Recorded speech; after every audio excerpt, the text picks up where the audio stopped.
Bonjour et bienvenue. Aujourd'hui, on va décortiquer une stratégie un peu contre-intuitive pour LinkedIn. Une méthode pour vraiment sortir du lot, pas en publiant plus, mais en commentant mieux. Allez, on attaque direct avec la question que tout le monde se pose. Est-ce que c'est vraiment possible d'être plus visible sur LinkedIn sans pour autant passer sa vie à créer du contenu? C'est un vrai casse-tête pour beaucoup et la réponse va sûrement en surprendre plus d'un. Ah, on connaît ça par cœur, n'est-ce pas? On passe des heures à peaufiner le post parfait, à chercher l'image qui claque et au final, le grand vide. 4 likes, dont celui de sa mère. C'est hyper frustrant et c'est pourtant le quotidien de tellement de monde sur la plateforme. Et si la clé, ce n'était pas de crier plus fort que les autres, mais de participer plus intelligemment aux conversations? C'est ça le cœur de notre analyse aujourd'hui. Le véritable moteur de croissance, il se cache bien souvent là où on cherche le moins, dans les commentaires. Mais avant d'explorer la solution, il faut bien comprendre le problème. Beaucoup de gens tombent dans ce qu'on pourrait appeler le piège de la publication. C'est une espèce de course sans fin à la quantité qui, soyons honnêtes, mène surtout à l'épuisement, avec des résultats souvent décevants. C'est un réflexe assez classique en fait. On met toute son énergie dans la création du post. On appuie sur « publier » et puis plus rien. On passe à autre chose en espérant que la magie opère toute seule. Sauf que sur LinkedIn, ce qui se passe après la publication est au moins aussi important si ce n'est plus. Bon, alors venons-en aux faits. Pourquoi est-ce qu'une stratégie qui mise tout sur les commentaires est si efficace? Eh bien, les chiffres sont assez parlants et ils montrent un potentiel qu'on a tendance à complètement sous-estimer. Regardez-moi ce chiffre, plus 90%. Une stratégie de commentaires régulière et bien ciblée peut faire grimper le nombre d'abonnés de manière spectaculaire. C'est un impact direct mesurable sur la croissance de son réseau. C'est juste énorme. Et ça ne s'arrête pas là. Évidemment, on parle aussi d'une augmentation de plus de 80% des vues de profil. Parce que les commentaires, ça ne fait pas que vous rendre visible dans le fil d'actualité. Ça donne envie aux gens d'aller voir qui est cette personne qui dit des choses si pertinentes. D'accord, mais comment ça fonctionne en coulisses? En fait, il y a un nom pour ça. 360 Brew, c'est l'intelligence artificielle de LinkedIn. Elle analyse absolument tout, y compris vos commentaires, pour mieux vous catégoriser. En gros, quand on commente sur un sujet, on dit à l'algorithme « Hey, ça c'est mon domaine d'expertise ». Et lui, en retour, il va montrer nos propres posts ou bonnes personnes. Évidemment, ce n'est pas magique, ça demande un peu de patience, mais les résultats se construisent de façon très logique. Regardons cette chronologie sur un mois. La première semaine, on est dans l'action pure, on commente les posts de nos cibles. Semaine 2, les choses commencent à frémir.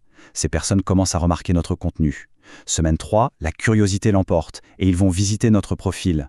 Et enfin, dans la dernière ligne droite, la connexion se fait. Ils entrent en contact ou en tout cas deviennent beaucoup plus réceptifs. C'est vraiment un travail de fond. D'accord?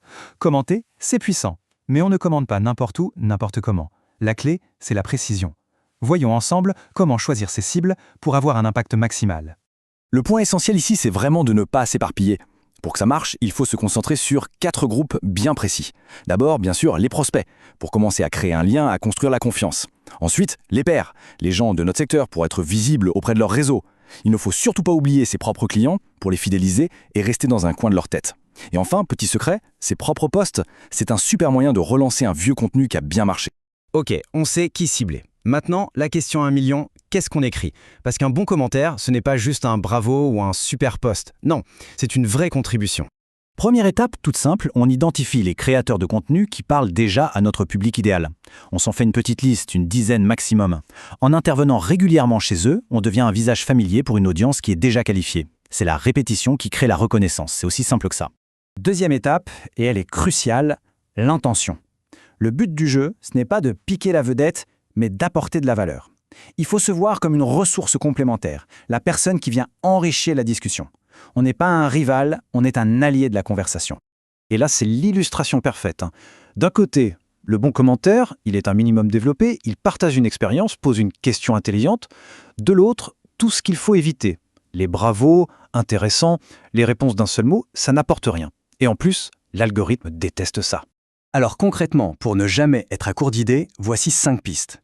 On peut jouer le rôle de l'expert en ajoutant une stat, un chiffre, celui du questionneur pour creuser le sujet, le conteur en partageant une petite anecdote perso, le connecteur en taguant quelqu'un, ou même le synthétiseur en résumant l'idée principale. Chaque approche permet de montrer une facette différente de son expertise. C'est bien beau tout ça, mais on arrive à la dernière pièce du puzzle, et c'est peut-être la plus importante, la régularité. Une stratégie, même géniale, ne sert à rien si on ne l'applique pas de manière constante. Il faut en faire une habitude. La troisième et dernière étape, c'est donc de mettre ça en système. Il ne faut pas le voir comme une corvée de plus sur sa to-do list, mais plutôt comme une sorte d'hygiène de présence.